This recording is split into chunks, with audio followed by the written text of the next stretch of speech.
کلام بنایا، جب سے یہ پڑھا میرا یہ کبھی ایمان ہے کہ یہی کلام میری نجات کا ذریعہ ہوگا انشاءاللہ۔ حسین بانٹ رہے ہیں نجات لے جاؤ، بہائش جہاں کائنات لے جاؤ، حسین بانٹ رہے ہیں نجات لے جاؤ۔ یہ کربلا ہے، یہ معجزے نما کی بستی ہے،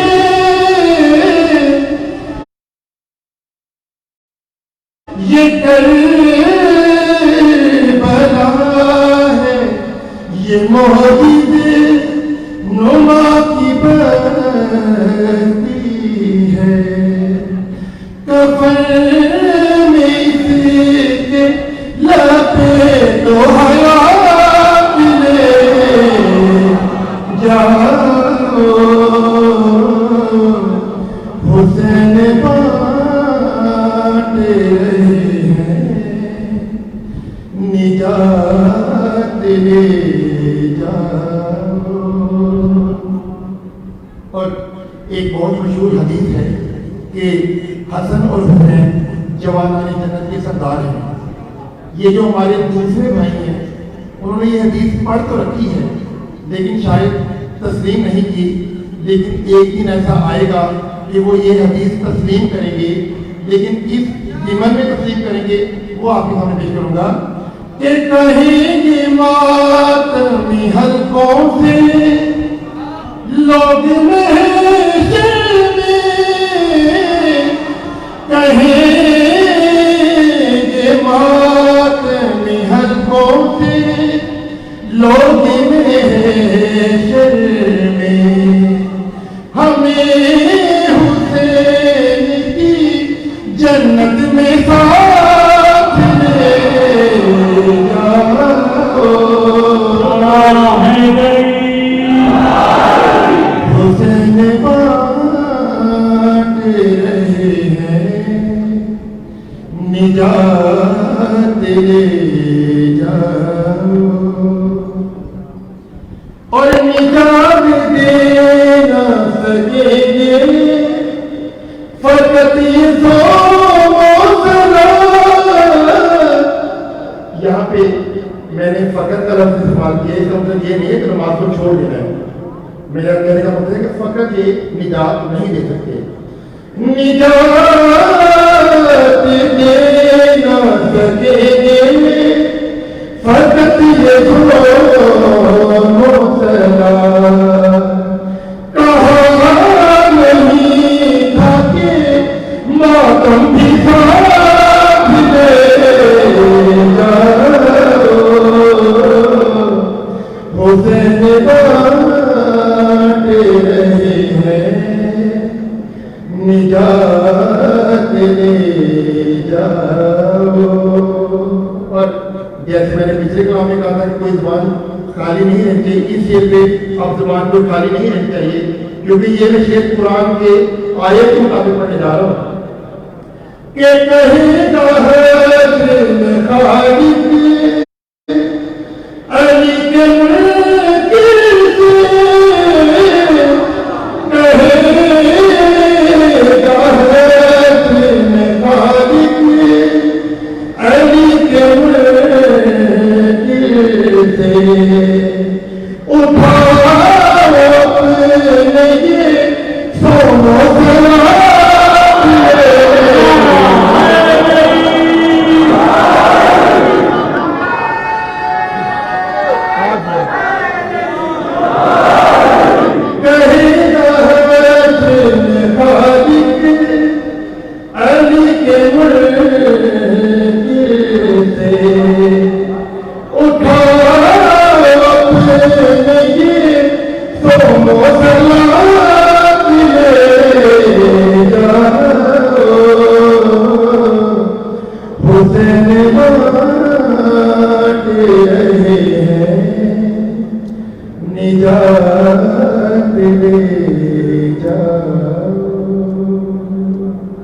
ایک بلند سلام پڑھنے کا.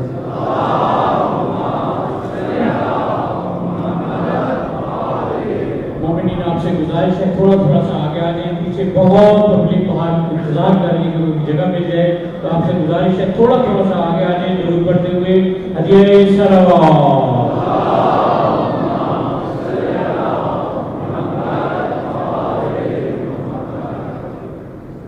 اب میں صاحب کے 3 سے 4 اشعار کی اپنی حاضری اور عبادت مکمل. چند دن گزرے ہیں 10 محرم کو. اب اس کے بعد جو حالات ہیں میں اسی تسلسل میں صرف 3 سے 4 اشارات کی سماعت گزر کروں گا.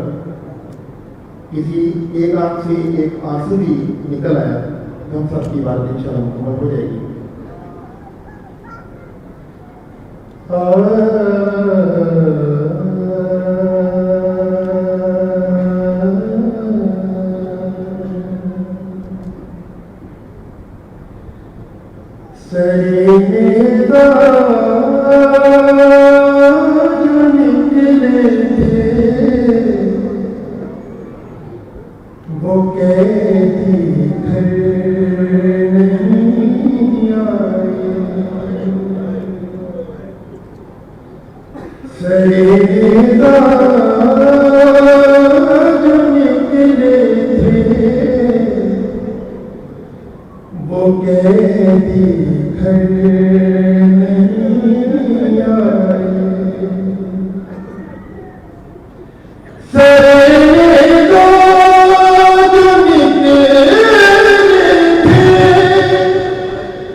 اگر سجاد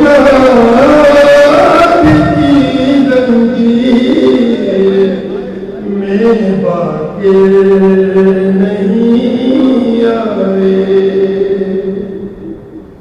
اور مکتے میں آپ کی خاصت ہو جو کہ زبان صاحب میں اکبر سکینہ اس کو کہتے ہیں. رہا ہو کر بھی جو زندان سے باہر نہیں آئے. پڑی ہے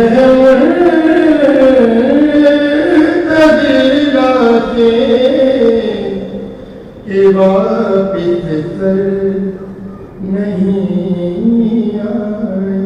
ماشاءاللہ مومنین پرنم آنکھوں کے ساتھ سورہ فاتحہ اور 3 مرتبہ سورہ اخلاص پڑھ کر تمام ملت شہدائے جعفریہ اور خصوصی طور پر سید علی راغب نقوی، سید ابن طالب نقوی، اقبال حسین شہید، سیدہ دلشاد فاطمہ شہید، سیدہ اشرف جہاں، صفیہ بیگم، محمد حسین وقت علی حسین رضوی، رضیہ بیگم وقت سید کبیر علی، سردار حسین آفتاب علی، ریاض فاطمہ بنت مظاہر حسین کے لیے اور اپنے اپنے مرحومین کو ذہن میں رکھتے ہوئے تلاوت کریں.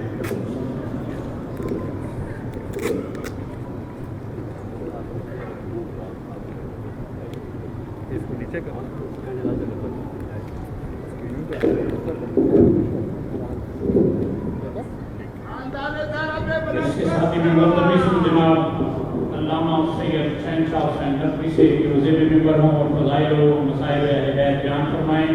نعرہ تکبیر، نعرہ رسالت، نعرہ حیدری، نعرہ حیدری، حمیہ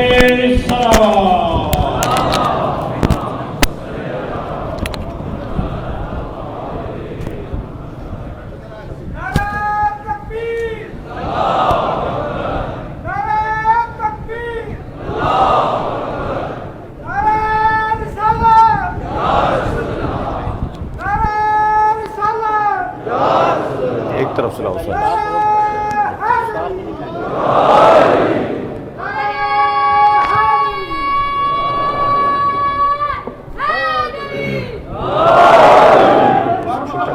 چھوٹا کر لیں.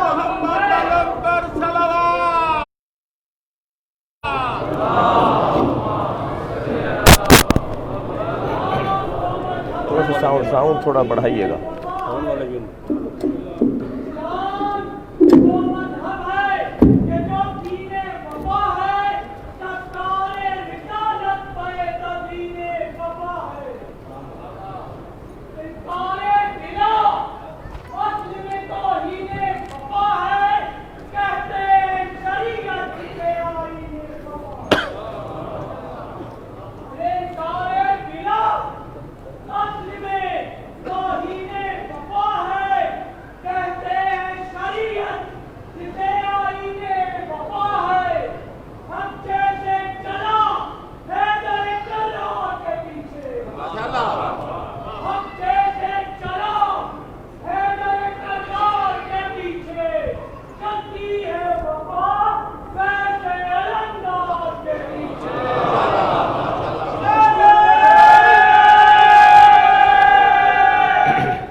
فاتحہ. بسم اللہ الرحمن الرحیم الرحمن الرحیم مالک یوم الدین ایاک نعبد و ایاک نستعین اهدنا الصراط المستقیم صراط الذین انعمت علیہم غیر المغضوب علیہم ولا الضالین. صلی علی محمد و آل بیت محمد بلند پر صلوات.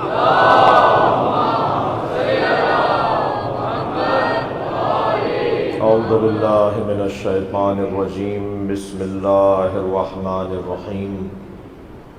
الحمد للہ الذی لا یبلغ مدحتہ القائلون ولا يحصي نعماءه العادون ولا يؤدي حقه المجتهدون الذي ليس لصفته حد محدود ولا نعت موجود ولا وقت معدود ولا أجل ممدود فطر الخلائق بقدرته ونشر الرياح برحمته الصلاة والسلام على الرسول المسدد المصطفى الأمجد المحمود الأحمد سيدنا ومولانا ومولى الكونين جد الحسن والحسين معاني أبا القاسم محمد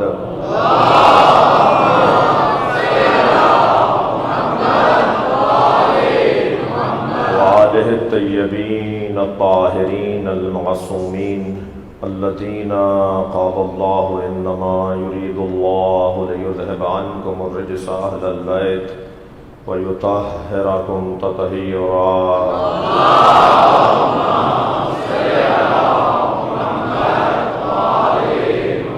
ولعنة الله على أعدائهم أجمعين من يوم عداوتهم إلى قيام يوم الدين. أما بعد، قال الحكيم في قرآن الكريم: بسم الله الرحمن الرحيم. فمن حاجك فيه من بعد ما جاءك من العلم فقل تعالوا ندعو أبناءنا وأبناءكم ونساءنا ونساءكم وأنفسنا وأنفسكم ثم نبتهل فنجعل لعنة الله على الكاذبين. صلوات.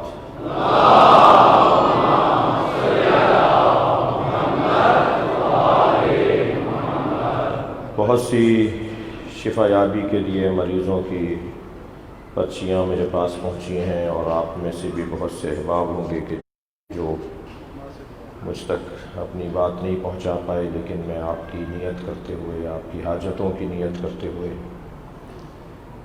اللہ کی بارگاہ میں تمام مریضوں کی شفا یابی کے لیے، تمام حاجات مندوں کی حاجات روائی کے لیے، اور مسافروں کی بہتر منزل کے لیے، ناداروں کی آسانیوں کے لیے، ملک خدا داد پاکستان کی سالمیت اور امن و امان کے لیے آپ سے التماس کروں گا بلند تر صلوات پڑھیں۔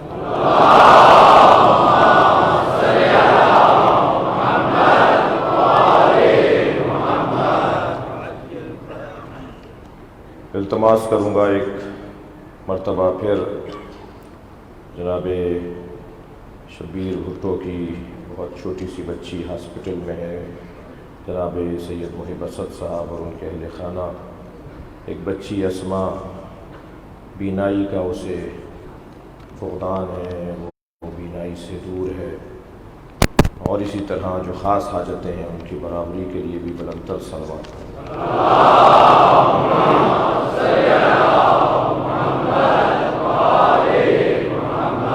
التماس ہے ایک سورہ فاتحہ، 3 مرتبہ سورہ اخلاص۔